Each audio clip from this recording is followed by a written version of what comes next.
Noong March 9 of this year, na-aksidente po yung pamangkin namin na babae. She had a motorcycle accident which caused her to be in a critical condition. And based from the initial evaluation of the doctors, she needed to have an operation due to some clots in her head. And alam na po natin na these kinds of operations are not cheap.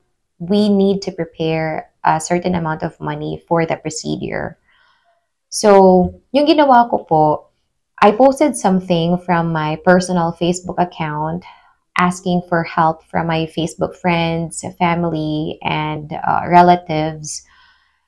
And I set the post to public so that everybody can share it easily. So, 3 to 5 minutes after I posted that, I received a phone call from a person named Grace, and she said na she represents a certain foundation, or she represented a certain foundation. Hindi ko lang nakuha yung pangalan ng foundation kasi medyo maingay po siya, nasa eskwelahan po ako. She speaks Tagalog, and she said na nakita po nila yung post ko at magbibigay po sila ng amount, konting tulong po para sa amin, para sa medical expenses ng pamangkin ko or pamangkin namin. And upon hearing that from her, I was actually very grateful. I kept on saying thank you so much po, napakalaking tulong po nito para sa amin. Thank you po talaga. So, in the middle of our conversation, so she said na she is already in the process of like sending the funds, and that sinabi din niya sa akin na makaka-receive ako ng message coming from GCash for something like a confirmation. And in the middle of our conversation, she said, paki-check yung message mo kung na-receive na ba.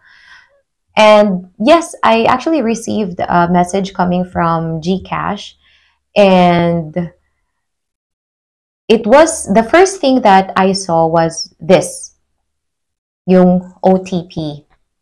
And I was like, what is this? Is it just I was thinking, is it just a coincidence that she's about to send an amount, and then I received this text? And then suddenly she said something like, makaka-receive ka ng 6 na number, ng 6 na numero. So, paki-check yung message. And I was actually very grateful that at times of like the desperate moment, that you really need help, I was still quick. Quick pa rin yung mind ko at that time. So, nung nakita ko yung OTP, binasa ko yung first na message on top. And yeah, this is it. Na-realize ko agad na the caller is trying to link my GCash account to this online shop. And I was like, grabe naman yung caller, kasi tayo na ang nangailangan, kami na yung nangangailangan, tapos they're planning to steal from me. And but I did not let her feel that I already realized her scheme. So, yung ginawa ko, I just told her na hindi ko na-receive yung message. I did not receive anything. And I told her that I think I probably might blocked GCash. That's probably the reason as to why I did not receive that text. So, I kept on telling that to her. Baka hindi ko po na-receive yung text, baka kasi po dahil naka-block po yung GCash sa messages ko. And then sinabi niya na, okay, let me end the call, I will refresh our system and I will call you back para naman to see if baka ma-receive mo later. So right after the call ended, blinak ko yung number, and then may tumawag ulit gamit ang ibang number, and I already have an idea na baka siya yun. So, kinancel ko, and then may tumawag na naman ulit, and these are actually the numbers used on that day to contact me. So, blinak ko and then kinancel ko yung call. Hindi ko na sinagot yung tawag. And it actually didn't end there. So, nung gabi na, hindi ko kasi inedit yung post ko. It was just as it is. So, I was actually very scared on that afternoon kasi afternoon ko siya pinost. So, I was very scared. But then again, I felt like, I think my account is safe, my GCash account is safe kasi hindi naman ako nagbigay ng OTP at wala naman akong na-click na link at all. So, on that evening, hindi siya nag-stop. So, may tumawag sa akin mga around 9 p.m. And this time, it was a man who called me. And then, yung tumawag, sabi niya, he is from Malasakit Foundation. I'm not sure if you are familiar with Malasakit. Malasakit is actually like an organization or a program that can be found in our public hospitals, wherein if we cannot afford the bill in the hospital, then we can ask help from them. So these are probably like social work, a form of a social work, helping people in terms of the medical bills. So, yung caller, sabi niya, I am from Malasakit Foundation, and tumawag siya to give help for us. Nabisto ko siya nung tumawag siya kasi sa post ko, naglagay ako ng picture ng pamangkin ko at saka, kasi yung school ng pamangkin ko ay nag-donation drive din. And yung sa picture nila sa school is nakalagay yung GCash number ng, I think, treasurer ng school nila. So, I got the photo and added it to my post. But in my post, I added my GCash number but I also said that for those who are willing to help, then you can also send it to the school's GCash number, either to my GCash number or to the school's GCash number. So, yung tumawag, sabi niya, hi, ikaw ba si Vince? Vince something, I think that's the name. Ikaw ba si Vince, yung tita ng nangangailangan ng tulong? And I was like, oh, this is already a red flag kasi hindi ako si Vince. And Vince was the name indicated in the picture. So, I was like, hindi mo binasa ha yung post ko. So, that's already a red flag. And sabi niya, okay. So, I'm just calling you kasi, nagpatuloy pa rin siya. I'm just calling you kasi magbibigay kami ng tulong. So, itatanong ko lang kung magkano yung balanse ng yung account ngayon kasi yan sa resibo namin. And I was like, what? Why are you asking for the balance of my account?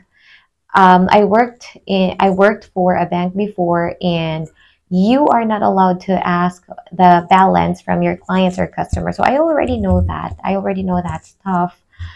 And this is just also a very good to know information po. Pag may tumawag po sa'yo, please do not give your balance. So, and sabi ko sa kanya, tinanong ko siya ulit, sir, may I know what company are you representing? Sabi niya, from Malasakit Foundation po, magbibigay po kami ng tulong sa inyo, pero bago ko po yan magagawa, need ko pong alamin kung magkano yung balance ng inyong account para po ma-make sure po ng company namin na na-receive mo yung exact amount. Something like i-deduct nila or i-compute nila or base po daw sa resibo na ibibigay nila, something like that. And the only thing that I told him is, sir, can you tell me your exact address? Saan po yung office nyo located para ma-check ko po sa Google? I'm sorry, I am actually very bad in speaking Tagalog. So I told him, I'll check your office from Google and to verify. So upon hearing that, he actually ended the call right away. Hindi lang yan. The next day, tumawag siya sa isa ko pang pamangkin, yung ate ng naaksidente.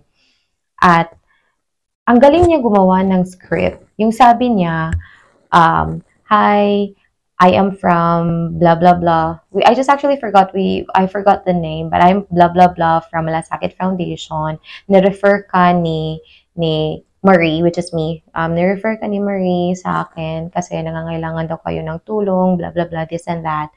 And yung pamangkin kong isa na she she got, the same as me na natakot something kasi throughout their conversation, she received a message the same as like this and the OTP. And the caller kept on saying na, give me the OTP, give me the number, something like that. And she outsmarted the caller by saying, ay, sa pagkakaalam ko, hindi binibigay yung OTP sa ibang tao kasi personal to at private to. So, yun, the caller, yung caller ay nag-give up and the good thing is, wala siyang natangay na amount from us. And why I'm sharing this with you is hopefully po nakakuha po kayo ng tip on how to outsmart a caller. So you can definitely say those things like hindi nyo na-receive yung text message, verify some information na just like the address of their office, and then you can also say that na hindi binibigay yung OTP kasi that's a personal pin. Hindi yan talaga binibigay sa ibang tao. So, I hope po na hindi nyo ma-experience yung na-experience namin. And I really hope that this video helped you. Thank you so much for watching po.